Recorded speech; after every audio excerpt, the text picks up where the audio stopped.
अच्छा एक बात बताइए, आप डिफेंडर से उतर के ऑटो में काहे बैठ गए जी? बहुत तकलीफ हो रहा है उनको। हाँ तो वो भी कौन सा करीना कपूर के साथ दिखाई दे रहे हैं, वो तो स्कूटी पे ही सवार है।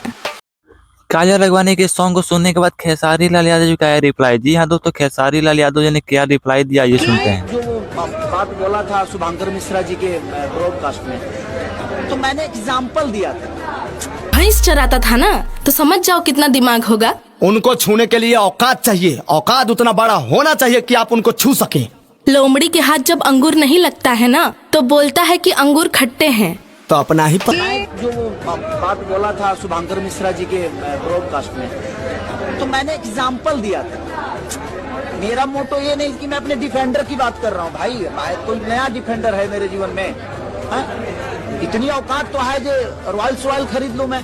भोजपुरी एक्ट्रेस काजल अगवानी इन दिनों काफी ज्यादा चर्चे में चल रही हैं, काफी ज्यादा विवादों से घिरी हुई हैं, जिनका कारण उनका एक न्यूज सॉन्ग है जिस सॉन्ग का बोला लड़का ना चाहिए डिफेंडर वाला। भोजपुरी इंडस्ट्री में केवल खेसारी लाल यादव जी के पास ही डिफेंडर कार है, तो काफ़ी लोगों का कहना है कि उनके तरफ ही कह के सॉन्ग बनाया गया है।